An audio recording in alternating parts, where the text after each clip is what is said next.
All right, it's Mr. Pasty checking in, Mr. Pale, back with another video, and in this one I want to share 5 of my biggest fat loss lessons I learned this year.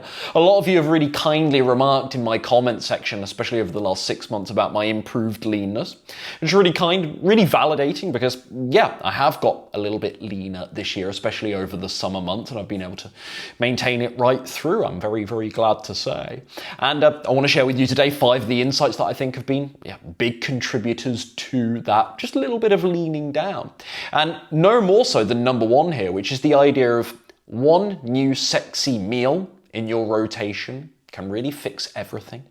As somebody that's an advocate for just having a simple rotation of 5 to 6 foundational meals, the upside is really simple, much easier for planning, and that's why I'm an advocate for it. The downside is the lack of variety. You can reach these really, and sometimes quite quickly out of nowhere, it feels, these real sort of boredom, almost feelings of resentment towards your healthy eating structure and towards your fat loss plan, your calorie deficit, because I just get stale really, really fast sometimes. And I was feeling this about 2 weeks ago, and I was doing my big giant salads that I've been doing for months and months. Loves that. That hasn't changed. Still love those.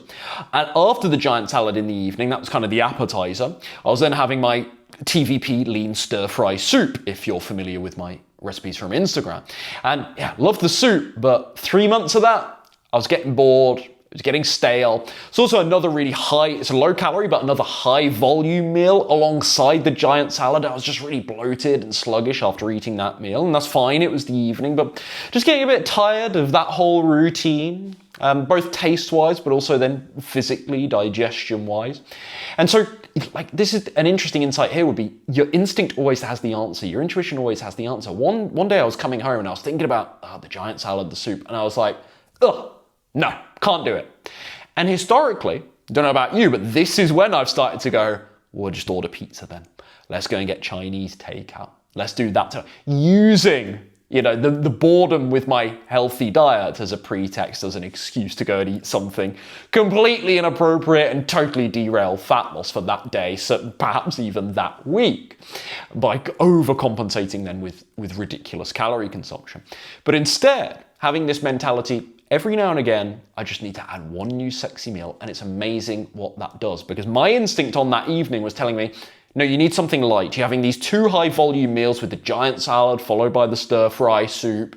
You need something light and maybe something that's not savory for once, just to mix it up. So I was like, I haven't done my yogurt bowls in like 3 to 4 weeks. Let's bring back the yogurt bowl. So I hightailed it over to Tesco, got my frozen blueberries, got my soy yogurt, made a yogurt bowl that evening, first time in a couple of weeks, and I was like, oh my God, I missed this, and I didn't realize how much I missed this.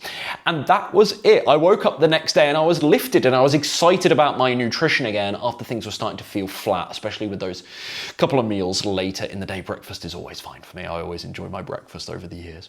And so nothing profound here, but really, for those that are very, very simplistic, like I am, with their core rotation of meals, the reminder I would suggest would be, every now and again, you might need to pull the trigger, get rid of something, get rid of a couple of meals, add just 1 or 2 new sexy, maybe the wrong word, but exciting meals again. Listen to your instinct. What do I fancy? What will mix things up? What will make things exciting for me again? It's amazing how that lifts you. You don't need to rebel against your diet, go on a binge. Some people giving themselves cheat days and refeed days before they even need them. You might just need one new, totally calorically appropriate meal that still helps with your fat loss goals, but just changes it up a little bit. So that's been massive this year. Fat loss lesson number 2 this year, avocado. And I think this was probably my leaning before this year. This wasn't a massive epiphany this year, but I think I exercised it a lot more this year. Avocado, I think, is actually the best healthy fat source for calories to satiety ratio. Let's say calories to satiation points, the amount those calories satisfy and fill you up.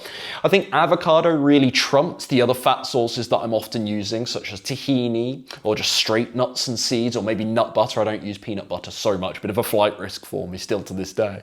But I think avocado, to be honest, smashes those things in terms of each calorie making me far more satisfied. Does that make sense? The per capita calorie making me far more satisfied. And so, yeah, doing loads of avocado this year, basically, and also the country I've moved to this year, in Czech Republic, if anyone happens to give a damn, avocados are considerably cheaper than the UK, or I'm finding them at least considerably cheaper than the UK. So it's been great. It's been great to have the creamy, satisfying, outlet for that sort of more fat-rich, taste, but to actually be able to get a little bit more volume per calorie, and subsequently a little bit more satisfaction per calorie than if I was just using nuts. I'm still using hemp seeds loads, had those this morning on the yogurt bowl, still using walnuts all the time. Brazil nuts I've been eating a lot more of lately. A little bit of tahini, like I say, not too much nut butter, not too much straight nuts, because again, having those, I said walnuts, Brazil nuts, so maybe that's not true. But certainly like the riskier things for me are things like cashew nuts or pistachios. If they're sitting around, they're really easy to just trough on. I don't have that temptation with Brazil or walnuts. So that would be another little bonus tip, is that understanding of even if a food is healthy, there's some foods that, like I said earlier, a bit of a flight risk for me, a bit trigger risky for me, a bit binge risky for me.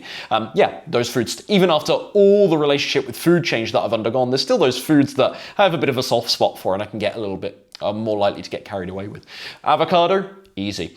Obviously you've got problems about ripeness, but that's where I've always then got like the backup hummus or nuts and seeds, tahini, other fat source to kind of replace it in my big bowls, my easy bowls. But yeah, avocado calories, per gram, calories per satisfaction point. I think they're just the best fat source and really helpful for leaning down, I think, this year. Lesson number 3, 200 calories. I talked about this on Instagram recently. 200 calories now, an extra 200 calories now, I should say, can stop you eating 1,000 calories later. When you're in a calorie deficit, there's periods where you do obviously get hungry. Now, there's lots of ways you can manage this. Number 1, having a small calorie deficit in the first place. Number 2, eating a high fiber diet, like I'm always talking about on this channel. And so you can maximize, let's say, fullness, enjoyment, satiety, while still staying in a calorie deficit, yes. Realistically, there's still going to be moments where you're in a calorie deficit. In effect, sounds extreme, you are starving yourself. You are purposely depriving yourself of the energies, calories that it needs so that you go to those fat stores and use that as energy, turn that to energy, excuse me. That is the fat burning, not quite literally the correct scientific term, but the fat burning process that many people describe. That's what's happening in effect. And so I digress, but this idea of 200 calories now can spare 1,000 calories later. There's days where I'm a lot closer. I've been a lot closer to my calorie maintenance, even though I'm trying to lose fat. There's days where actually I get to calorie maintenance and it's not necessarily a fat loss day, but it's where I made a conscious choice to eat a little bit more because for whatever reason, my hunger signals were flying that day and it was getting tough and I felt irritable and I felt very low energy. I've been doing this rodeo a long time. I know when on a given day my calories are too low, and I know when maybe the crash is coming. And just that idea of, well, let me do half a cup of extra rice, and that's not precisely 200 calories, but you're going to get my point. A couple of extra pieces of fruit. Let me do that extra bit of avocado, whatever in my bowl this morning, today, or on the side of my tofu scramble, I'll have an extra slice of toast. Having that instinct to be like, oh, you're really feeling the hunger signals now, Rai? Let's just add a little bit more food. Okay, boo-hoo, it means I won't lose as much fat in this 24-hour period because I'm adding 100, 150, and as per the example, 200 calories here. But where might it take you? Again, because historically I know myself, I would think relatively well at this stage. Where does it take myself to suppress that hunger, to ignore it, to get to 1 p.m., 3 p.m., 4 p.m., to have my meal? You know what this is like.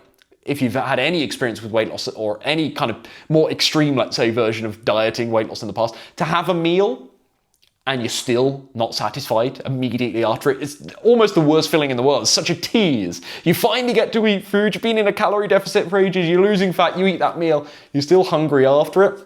And again, to a degree, you can chalk this up to, well, this is part and parcel of the process. Get over it. You shouldn't have gained weight in the first place. You shouldn't have been gluttonous and greedy in the first place. Yes, fair enough. That's one way to reconcile it. But again, there's the practical element of how much do I want to keep suppressing hunger, and are there going to be some potentially negative consequences of that? And so just this idea, 200 calories now spares that big binge later, spares that extra 1,000 calories later that might come. I know it's speculative, but it might come if I keep suppressing. That's been a massive hack this year. And it's sounds like it isn't one because I'm talking about eating extra food, but it's doing so consciously and very cautiously and very carefully. And needless to say, most days I don't need to do this. Most days I don't need to eat more than the calorie amount that I usually would. But every now and again, maybe I've done loads of walking that day, maybe loads of activity. One thing I'll notice is maybe accidentally I underate because I was really busy with work the previous day. Sounds like a good problem to have, right? But the previous day. And so the hunger does carry through, and I eat my breakfast the next day that would usually leave me stuffed and really happy. And I'm like, oh, there's something a bit missing here. So the hunger can carry over on overlapping days as the glycogen gets depleted throughout the whole week. So 200 calories now, cut to the chase, spread 1,000 calories later, you catch the point. Lesson number 4, this has been massive for me this year. Desserts, healthy desserts. But I used to hear people talk about like desertifying, veganizing, let's say, or making a low-calorie version of their favorite desserts. And I always used to say, I don't really need that because when I want something sweet, I just do some fruit. And that's mostly what I do now. When I want something sweet, I do just eat fruit. So that hasn't changed. But this is the first year where I've done lots of that desertifying. I've done lots of that. Like I'll make a healthy, low-calorie, veganized version of some of my favorite desserts. I'll do something that still feels like somewhat, it's a healthy version, so it's, no, of course it's not the same. It's not like Ben & Jerry's ice cream, but I'll do my banana ice cream, maybe with some cacao nibs. And it's considerably lower calories. I still enjoy it. Not quite as much, but almost as much, enough so that it's still really enjoyable and it feels like a bit of a treat. And it's a bit different from all the, because I'm quite a savory guy, you see, it's a bit different from all the savory meals I'm eating. And yeah, I actually think that's been a godsend to me. I think that has made it so much easier to stay consistently in a calorie deficit because I just don't have as many cravings for me, a weakness might be baked goods or what other sweet treats do I like as we say in the UK, biscuits, cookies, I like millionaire shortbreads, this sort of, I haven't been tempted virtually all year long. I've hardly been tempted by this stuff. And it absolutely coincides with my introducing the plant protein sludge bowls that I've talked about in previous videos, the yogurt bowls from the summer. Most recently, I've been doing my microwave chocolate protein mug cakes. These are like 200 calories, bunch of protein, otherwise quite healthy ingredients. Yes, the protein powder is processed, but it's a relatively clean one. I'm happy enough with it.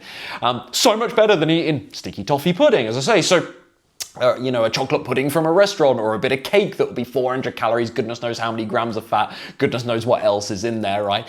And still not leave me feeling that satisfied from the cake because it's so like junky, refined sugar. Sometimes food makes you more, sometimes the sweet treats, I don't know if you'll find this, comment down below, sometimes sweet treats actually make you more hungry, even though they're loads of calories, really annoying. When I make one of my healthy desserts, I'm like, I'm good, I'm set. Like I've taken care of the craving. I've also eaten something really nutritious. So my body's like, yes, thank you very much. You've given us good nutrition here. Fueled, you're good to go, sir. On your day, on your way, on your day. So yeah, healthy desserts. Never been a big recreate your favorite desserts person, but yeah, this year I've been hammering, as I say, the yog bowls, plant protein sludge, the protein microwave mug cake. I virtually don't have cravings, and I think it is largely thanks to this. And lastly, fat loss lesson number 4, big principle for me this year that, again, it's not as though I realized this year and was naive to this before, but let's say it got really reinforced, and particularly so in the last, maybe even in the last month, where I've taken a lot of rest days from the gym, so you'll already know where I'm going with this. Less is more. And I have spoken about this a little bit, but the appetite spike that I personally get from exercise is ridiculous. And I actually wind up, anecdotally, so it's based on observation, but I wind up getting lean, bean, in my leanest shape ever in the periods where I'm doing very little exercise. Because my appetite just goes like this, and I can find it way more easy to adhere to a calorie deficit. And so, yeah, just as somebody that food's always been my problem, as I've documented on this channel for years now. And growing up, it was only ever food that I started getting crazy with at 15, 16, 17 years old, and then really bad at university, really bad relationship with food at university comparatively. Exercise, on the other hand, brilliant. Me and my brother grew up playing lots of sports in an active household, living in the village. We do lots of walking every day around every weekend go for a family hike. Middle-class activities. Middle-class activities you'll see by Joe. You know, a bit of hiking around the British fields, the British rolling green pastures in the summer months. And so just grew up being like not extreme sporty, not playing sport at, you know, professional or amateur level, not, you know, some really talented youth footballer or anything like that, but very active, me and my brother, I would say, growing up. That was never the problem. So the idea of less is more from an exercise perspective is so against my philosophy on exercise, to where I love exercise, makes me feel incredible. It's never been, I'm very lucky with this, it's never been the barrier for me that food has. So to tell myself this year, calm, to observe the trend that I'm more likely to overeat the more exercise that I do, it's against what I want to believe about myself, but I couldn't ignore it. And so, massive lesson this year, chill out. And I talked about this for years with my slow go cardio philosophy. So again, it's not as though this was a massive epiphany for me, but just reinforcing in my own results. No, sometimes I don't just need one rest day from the gym. I actually have 2 or 3 in a row. My appetite goes like this. And within 3 or 4 days, I am visibly so lean compared to if I was doing far more training, not even crazy amounts of it, but just more training, let's say something every day or every other day at least, and my appetite's up. So I'm eating, maybe I'm burning 250 more calories in my workout, but I then might go and eat 300 or 400 calories worth more, hypothetically, not every time.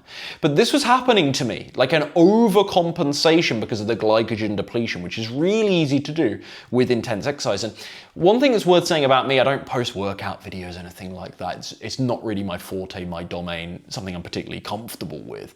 But when I work out, even though, as I'm saying, like I've dialed back the frequency, I'm quite an intense person, especially with the strength training, so I'm going to failure. When I go and play tennis, I want to work hard, I want to get sweat, I want to have a good game. So I am burning a lot of calories, using a lot of glycogen in these workouts, and that's what's worth saying. And then the overcompensation effect. Like maybe if I was just a little bit more gentle-minded with my my attitude towards exercise, maybe it would be different, but it's not my style, not my nature, baby. So less is more has been really interesting. It feels like such an antithesis, doesn't it? It feels like the opposite of how you would think about, you know, the advanced stages of fat loss, more cardio, and that's other coaches' advice. And look, I understand it, burn more calories. What I observe with me personally is, yeah, the appetite spike on the back end of that actually could be more damaging than just eating less and moving less in the first instance. So trying to now find a nice balance between still doing plenty of exercise to get all the benefits from that, but not so much that I'm more likely to risk overeating. That's the goalpost shift on that as well. It might be slightly different week to week, but that's a balance that I'm really working on now. But yeah, it's been so helpful. Less is more. So that's it. Those are my 5 big fat loss lessons learned, or maybe reinforced, refreshed this year.